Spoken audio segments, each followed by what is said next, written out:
Efésios capítulo 6, verso 12.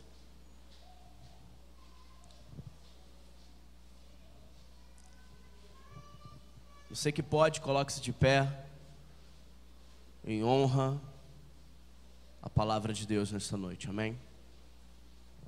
Efésios capítulo 6, verso 12,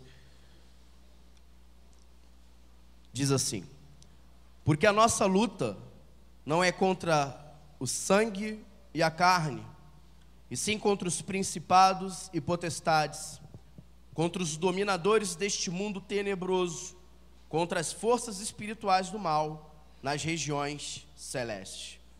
Senhor, nós te louvamos nessa noite, Deus. Obrigado, Pai, pela tua palavra. Espírito Santo, fala conosco nesta noite. Senhor, que todo pensamento, que toda mente aqui presente seja levada cativa à tua palavra nesta noite. Pai, repreendemos toda distração, toda conversação. Te pedimos, ó Deus, que as nossas mentes e os nossos ouvidos estejam voltados para a tua palavra nesta noite. Que o nosso coração seja terra fértil para receber aquilo que o Senhor tem para nós. É o que nós te pedimos, Espírito Santo de Deus, em nome de Jesus. Amém. Pode sentar.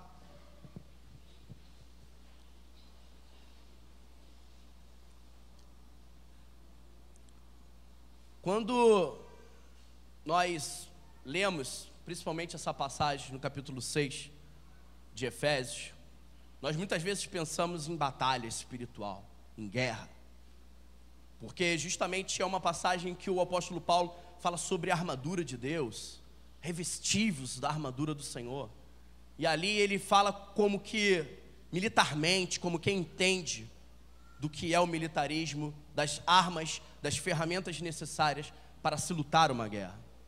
Mas uma coisa importante que esse texto, esse versículo especificamente, deixa claro para mim e para você, para nós como igreja, é que a nossa luta não é contra as pessoas. A nossa luta não é contra indivíduos, contra pessoas que pensam de repente diferente de nós. Pessoas que de repente não têm o mesmo pensamento, a mesma visão que nós temos. A nossa luta, ela é espiritual, e eu sei que você sabe disso. Mas muitas das vezes, a sensação que nós temos hoje como igreja, nesse dia, no mundo que nós vivemos hoje, é que nós estamos divididos, que nós estamos separados, e que na verdade nós estamos lutando um contra os outros aqui dentro. E muitas das vezes nós perdemos a referência de quem é o nosso verdadeiro inimigo. Muitas das vezes nós até declaramos que o diabo é o nosso inimigo, mas na prática parece que o nosso inimigo, que o meu inimigo é o meu irmão. Parece que o meu inimigo é o meu irmão que não entende como eu entendo, que não enxerga como eu enxergo, que não tem a visão que eu tenho. E que muitas das vezes nós sempre olhamos para nós como detentores da razão absoluta. E eu estou falando isso por quê? Porque nós falamos sobre discipulado, nós falamos sobre amar e cuidar de vidas. E isso é fundamental para a igreja, isso é vital para a igreja. Eu entendo que o discipulado, da maneira como ele tem acontecido hoje, da maneira como ele tem sido, ou Deus tem levantado homens e mulheres poderosos em Deus, para mostrar esse caminho de discipulado, de cuidado, um a um. Seja Deus despertando a sua igreja para um tempo em que nós precisamos olhar mais para as vidas, para as pessoas, do que para ministérios, objetivos, departamentos, metas, números. Mas olharmos para os indivíduos, para o próximo. E por que eu estou dizendo isso?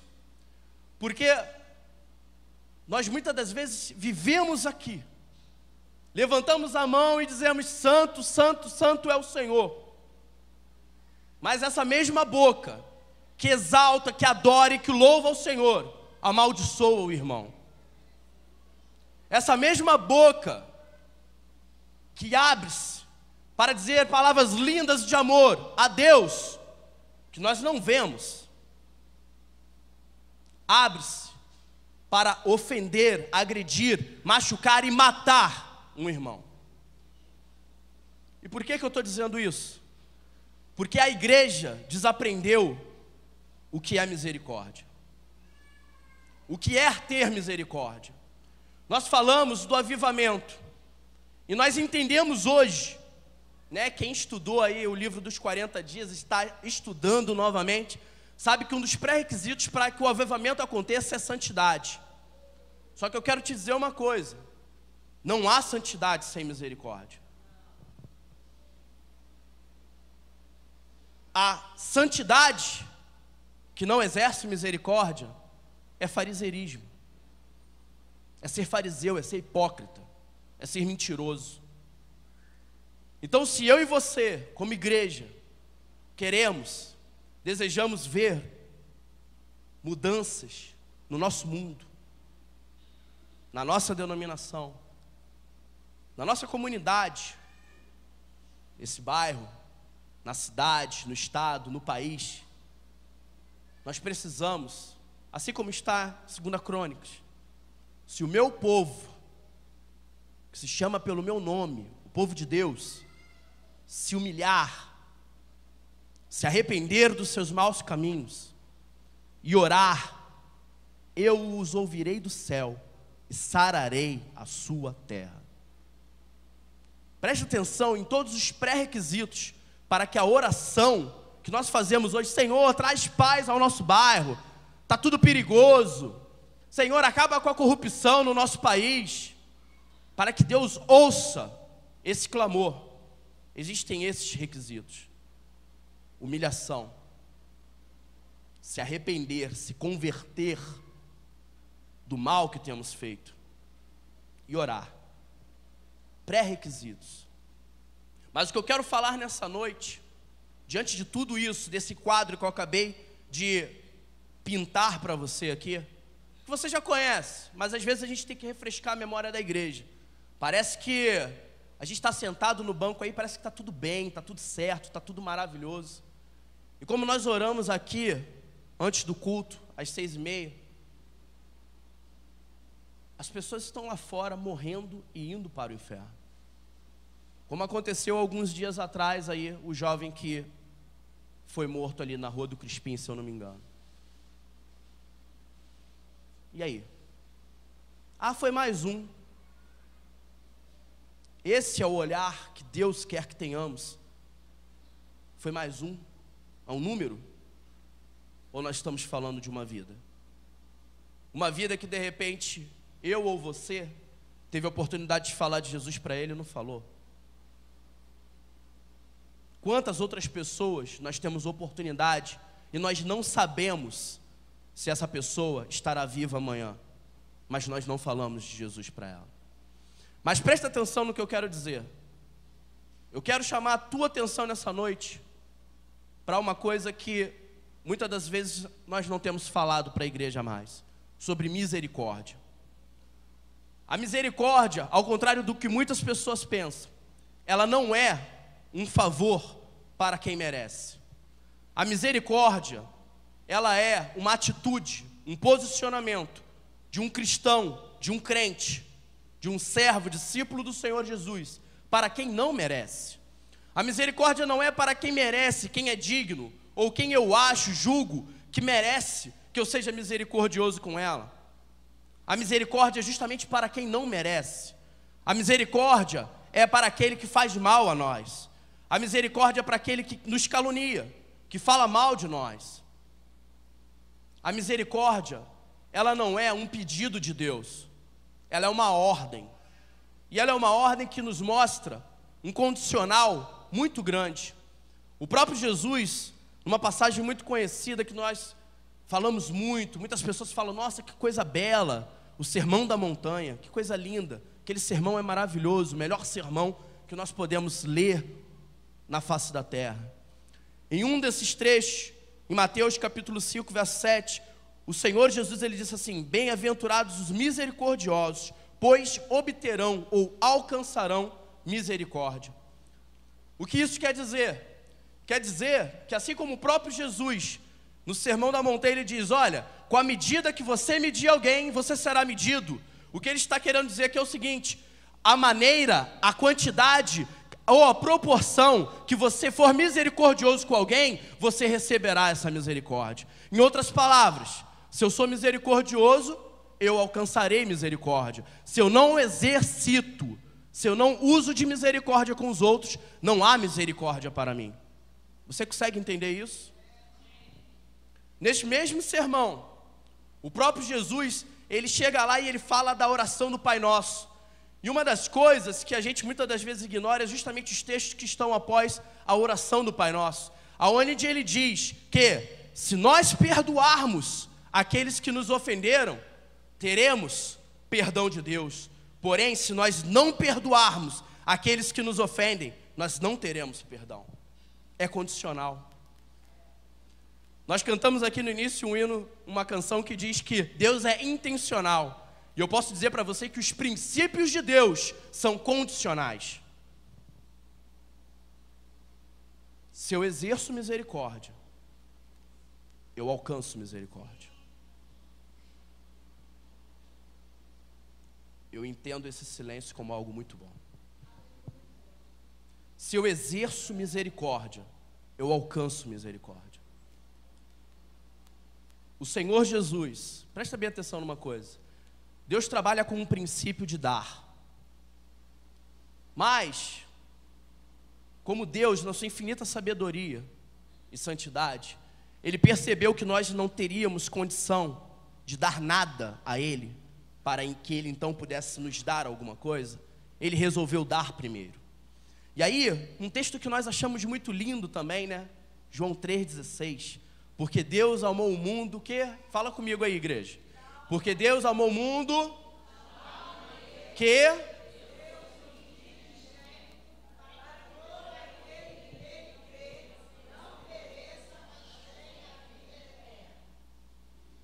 Deus, Ele deu.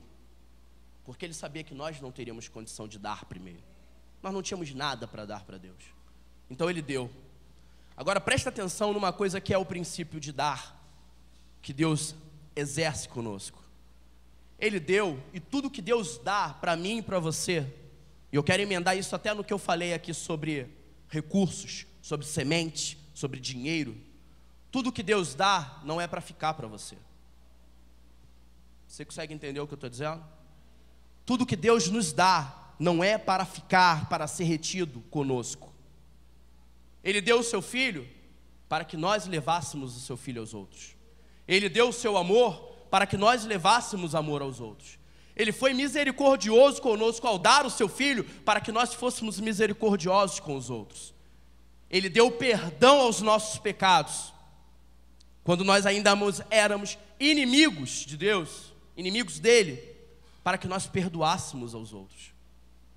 Tudo que Deus nos dá é para que nós venhamos a dar a alguém.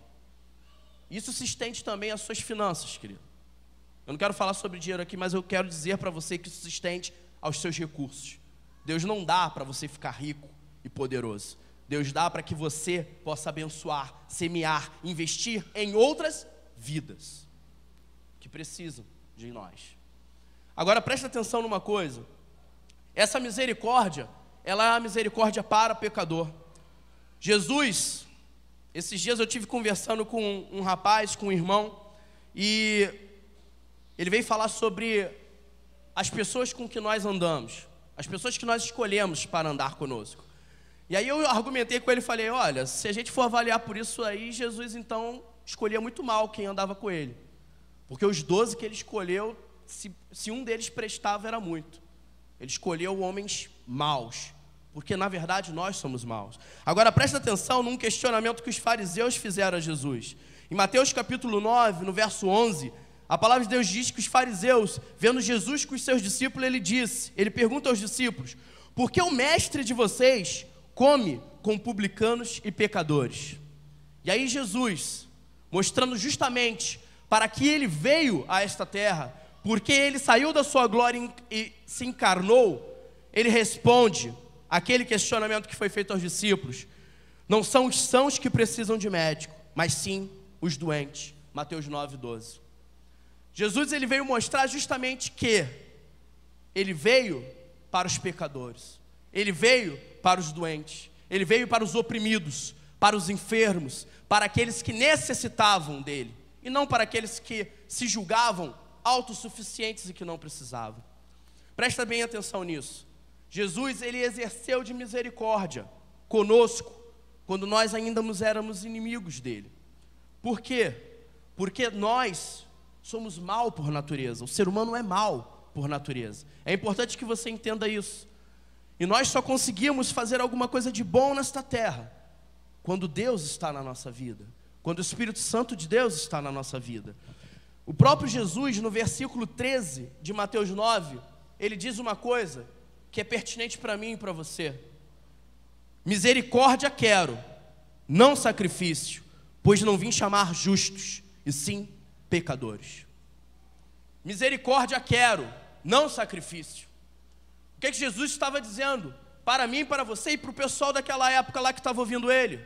Olha, vocês me honram com os seus lábios, vocês botam as melhores roupas de vocês no domingo, vocês vêm aqui, cumprem todo o ritual, toda a liturgia da sua igreja, da sua denominação, você levanta as mãos e me chama de santo, santo, mas eu quero que você seja misericordioso. Eu quero que você exercite a misericórdia fora dessas quatro paredes. Porque ser misericordioso com o irmãozinho que é bom do teu lado não tem virtude, não tem louvor nenhum nisso. Você precisa ser misericordioso, eu preciso, nós como igreja, precisamos ser misericordiosos com quem está lá fora, com quem não conhece, com quem não sabe, com quem é mau, com quem é perverso. É com eles que nós temos que ter misericórdia. Ah, pastor, é fácil falar, eu já sei tudo isso que você está falando. É fácil falar, eu sei que é fácil, mas se torna praticável na nossa vida se nós nos submetermos ao Espírito Santo. Como a igreja também tem desaprendido a se submeter ao Espírito Santo, por isso tem sido difícil viver tudo que a palavra de Deus diz, porque a gente tem tentado fazer a coisa na nossa força, no nosso punho, pela nossa capacidade. Presta atenção numa coisa: o meu conhecimento teológico não me faz ser misericordioso com ninguém. A minha instrução, a minha graduação não me faz ser misericordioso com ninguém.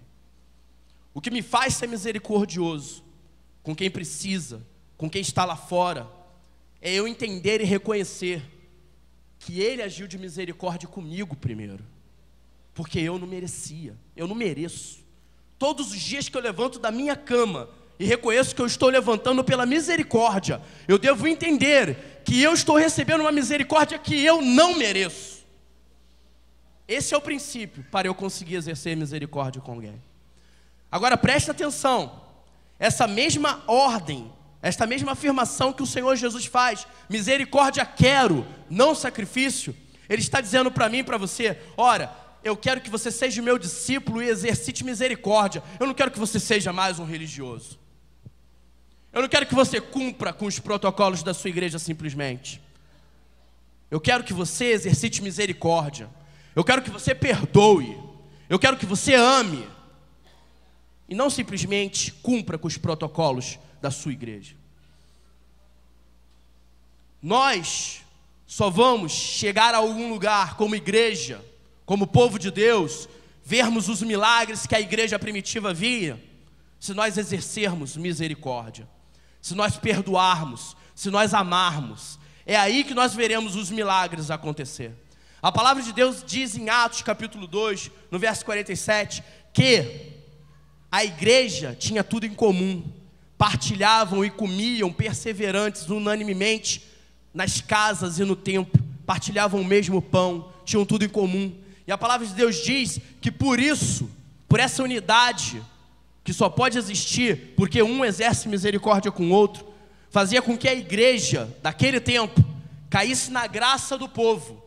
E a palavra de Deus diz que Deus, o próprio Deus, acrescentava aqueles que haviam de ser salvos. Ou seja, Deus dava o crescimento à igreja. Pedro pregava, 3.000 se convertiam.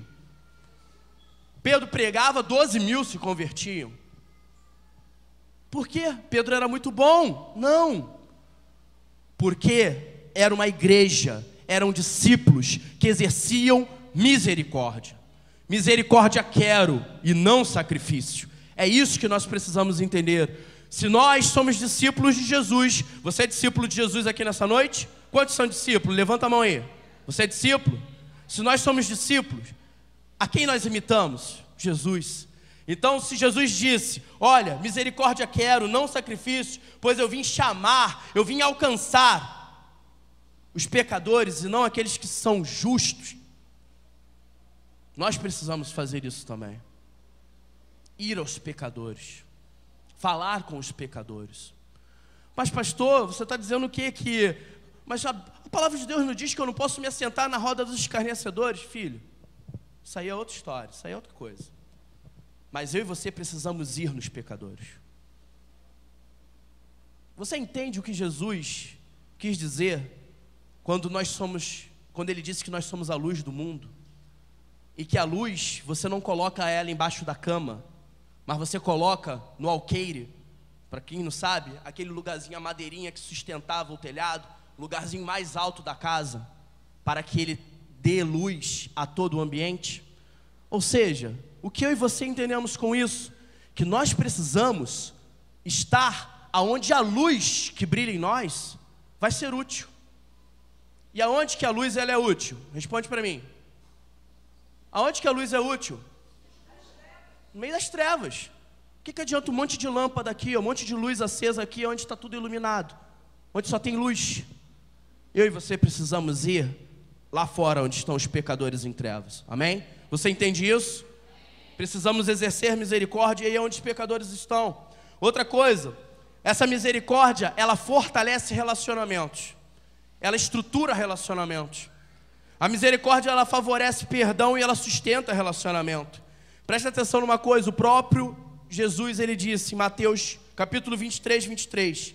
Ai de vocês, mestres da lei e fariseus hipócritas, vocês dão dízimo da hortelã, do endro e do cominho, mas têm negligenciado os preceitos mais importantes da lei: a justiça, a misericórdia e a fidelidade. Vocês devem praticar estas coisas sem omitir aquelas. Em outras palavras, o que Jesus estava querendo dizer: olha, vocês têm se preocupado tanto com a questão religiosa, vocês têm se preocupado tanto com as ordenanças, com aquilo que vocês precisam fazer, que vocês estão esquecendo. Nós, a igreja, estamos esquecendo dos princípios espirituais, das coisas mais importantes no reino de Deus, que é a justiça de Deus, que é a misericórdia de Deus, que é a fidelidade a Deus. Entenda que fidelidade significa verdade, justiça, misericórdia e fidelidade. O que Jesus estava querendo dizer: olha, eu não quero que vocês sejam hipócritas, eu não quero que vocês sejam fariseus, eu não quero que vocês sejam doutores que se preocupem em defender a vírgulazinho, o ponto da lei. Eu quero que vocês exerçam misericórdia. Misericórdia quero, não sacrifício.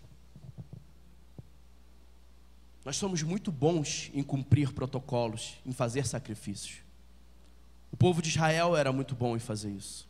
Eles faziam todas as cerimônias, todas as festas, todos os holocaustos, todos os tipos de ofertas, de oferendas, eles faziam. Eles eram bons em guardar e observar isso, guardar o sábado. Mas o mais importante, o povo de Deus, naquele momento, já havia esquecido, que eram os preceitos mais importantes. E eu e você precisamos voltar aos preceitos mais importantes. Queremos ver o discipulado se multiplicar. Queremos ver as células se multiplicar. Mas isso só vai acontecer quando observarmos os princípios mais importantes de Deus. Misericórdia quero, não sacrifício. Essa é a palavra de Deus. E a misericórdia, ela também é para quem é crente, para nós, para quem é discípulo. Porque muitas das vezes, como eu já falei aqui, a misericórdia para com o pecador que está lá fora. Mas aí a gente olha para cá, para dentro e fala assim: Ah, peraí, eu tenho que ser misericordioso com o pastor Carlos Henrique, que cascudo de igreja, tem mais tempo que eu, caminhada cristã mais extensa, mais longa que a minha, e eu tenho que ser misericordioso com ele, que vacila, pisa na bola aqui e ali? Sim. Porque na medida em que eu for misericordioso, é a medida com a qual eu alcançarei misericórdia. Nunca esqueça disso. Na medida que nós exercitarmos misericórdia, nós alcançaremos esta misericórdia. Nós falamos muito uma frasezinha aqui, né? Vocês vão saber, vocês vão lembrar. Muita oração, pouca oração. Isso faz a gente entender bem essa relação de medida. Na proporção que eu exerço misericórdia, eu terei misericórdia. Porque na mesma proporção em que eu oro, eu tenho poder, eu tenho unção, eu tenho relacionamento com Deus. E na mesma proporção em que eu não tenho relacionamento com Deus, em que eu não oro, me falta poder, me falta unção de Deus. E assim é com misericórdia. Na mesma proporção, se eu não exercito misericórdia, pouco da misericórdia chega a mim. Porque o próprio Jesus disse: bem-aventurados misericordiosos, porque eles alcançarão misericórdia. O apóstolo Paulo, ele dá um exemplo, ele se usa como exemplo. 1 Timóteo capítulo 1, verso 16, ele diz assim: mas por isso mesmo alcancei misericórdia, para que em mim, o pior dos pecadores, Cristo Jesus demonstrasse toda a grandeza da sua paciência, usando-se como um exemplo para aqueles que nele haveriam de crer para a vida eterna. O que o apóstolo Paulo está querendo dizer aqui é o seguinte: olha, da mesma maneira que eu, como o pior dos pecadores, você consegue entender que o apóstolo Paulo está se auto-intitulando o pior dos pecadores? Você consegue entender que esse grande homem, que nós admiramos muito, chamado Paulo, se coloca como o pior dos pecadores? Ele diz: olha, eu alcancei misericórdia, para que então aqueles que vão se converter, aqueles que vão conhecer a verdade e serão salvos, possam enxergar em mim a misericórdia que Deus exerceu comigo, na sua infinita, na sua grandeza de misericórdia que o Senhor tem. O que o apóstolo Paulo está dizendo é isso: eu preciso resplandecer a misericórdia que Deus teve comigo. Se eu reconheço, e se eu sei que Deus foi misericordioso comigo, naturalmente eu tenho que refletir essa misericórdia. Eu tenho que doar esta misericórdia. Eu tenho que dar esta misericórdia. Eu tenho que ser misericordioso. E isso é para quem está lá fora, que não conhece a verdade. Mas isso também é para o irmão que está do teu lado. Seja ele bom ou não para você. Porque na medida em que formos misericordiosos, alcançaremos misericórdia. Porque o Senhor Jesus disse: misericórdia quero e não sacrifício. Ou seja, precisamos ser misericordiosos e não religiosos. Você entende isso nessa noite? Eu quero encerrar com você uma passagem muito conhecida no Evangelho de João capítulo 8, que fala sobre o encontro de Jesus com uma mulher que foi flagrada em adultério. Você conhece essa história, você sabe disso. Você sabe o que aconteceu ali. E uma coisa que eu quero frisar é justamente no final, no verso 10, onde a palavra de Deus diz assim: erguendo Jesus e não vendo ninguém mais além da mulher, perguntou-lhe: mulher, onde estão aqueles teus acusadores? Ninguém te condenou? Respondeu ela: ninguém, Senhor. Então lhe disse Jesus: nem eu tampouco te condeno. Vai e não peques mais. Jesus, ele não veio para condenar. E se eu e você somos discípulos, nós também não estamos em posição de condenar ninguém. Porque Jesus disse: misericórdia quero, não sacrifício. Eu não vim chamar justos, mas pecadores. Coloque-se de pé nessa noite, em nome de Jesus.